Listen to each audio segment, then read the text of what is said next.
नए नियम में हम अकेले नहीं हैं। परमेश्वर चाहता है हम प्रार्थना करें। परमेश्वर हमें महान बातें बताना चाहता है। यह बाइबल में दर्ज है। रोमियो उसका 8वां अध्याय 26 आयत निकालने की जरूरत नहीं, नोटिस करना है। बाइबल में लिखा, वहां पे साफ साफ लिखा है। क्या लिखा है, पढ़े जल्दी।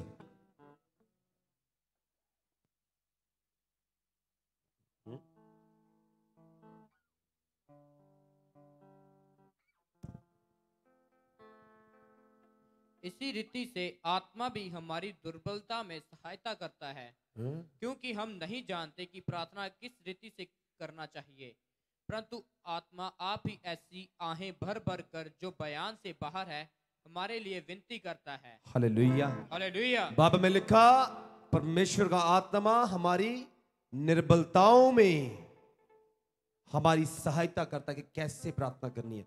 कई बार इसका मतलब ये रोमियो की कलीसिया को बताया जा रहा है। रोमियो की कलीसिया को पौलुस बता रहा है कि कई बार तुम कमजोर हो जाते हो। ये बात मैं बताता हूं। पहला अध्याय निकालो जल्दी से। इस वर्ष के ऊपर भी उंगली डाल के रखना। यहां पे 8वें अध्याय में, पहला अध्याय रोमियो, उसकी 8वीं आयत में क्या लिखा हुआ है। रोमियो की कलीसिया, ध्यान से, पहला अध्याय 8वीं आयत।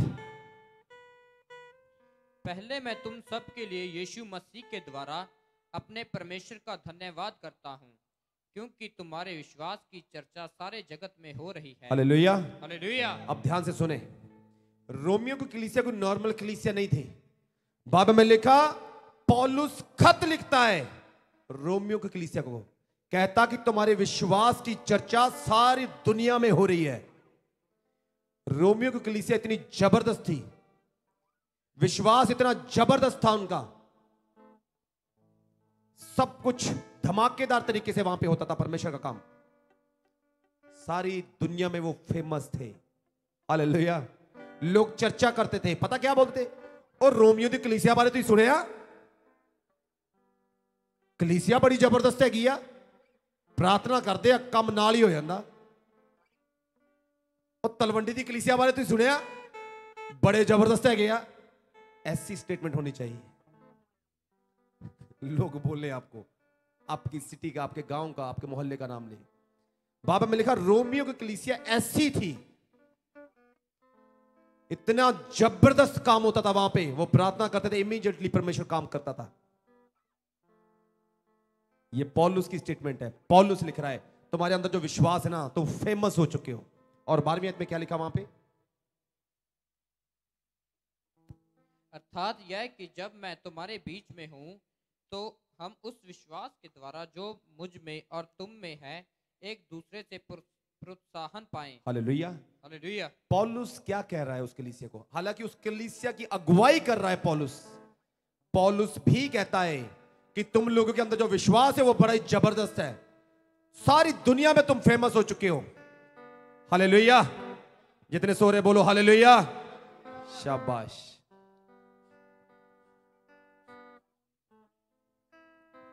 पड़ोसी के कंधे पे हाथ रखो, मोटे हाथ रखो, हिलाओ, सोना नहीं है। Be alert. विश्वास इतना जबरदस्त है इस कलीसिया में।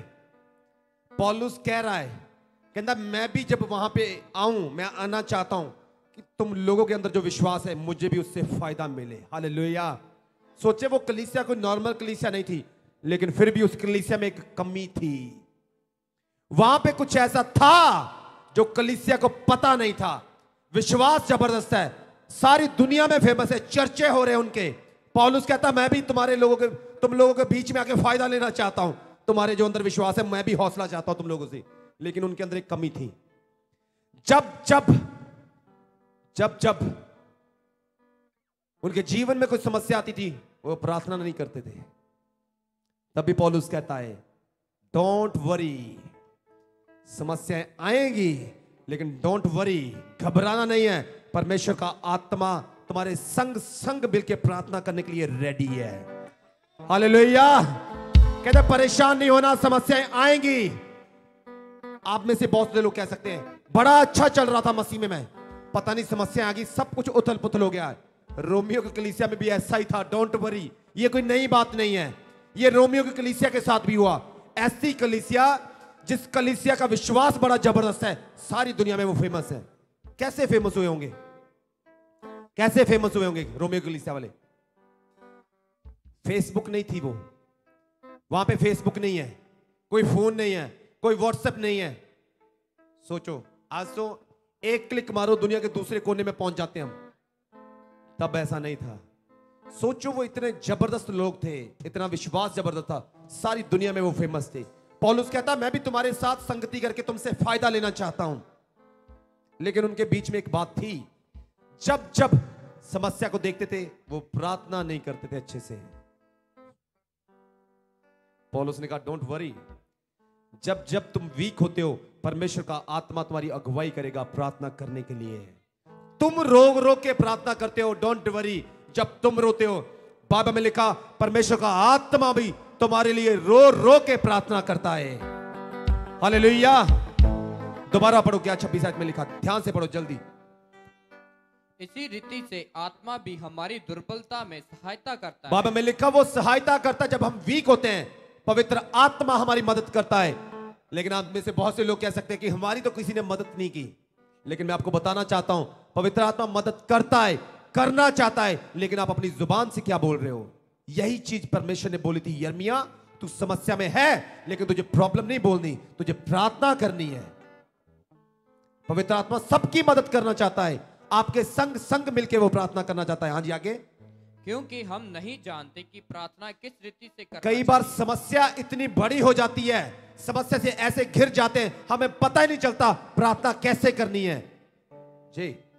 परंतु आत्मा आप ही ऐसी आहें भर भर कर जो बयान से बाहर है हमारे लिए विनती करता है। Hallelujah, hallelujah. कई बार हमें पता नहीं चलता क्या प्रार्थना करनी। बाइबल में लिखा, 1 कुरिन्थियों 14वां अध्याय 2 आयत में यही लिखा हुआ है, आत्मा में प्रार्थना करो, आत्मा में जागृत रहो।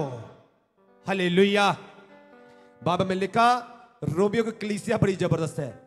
अगर इतनी जबरदस्त कलीसिया है, सारी दुनिया में फेमस है, अगर उसमें उस कलीसिया में भी ये कमी पाई जाती है और पौलुस उसे ठीक करता है, डोंट वरी, अगर आपके अंदर भी ये कमी है, डोंट वरी, परमेश्वर इससे भी दूर करेगा आज। आमीन। परमेश्वर इससे भी आपको आजाद करेगा आज। आमीन।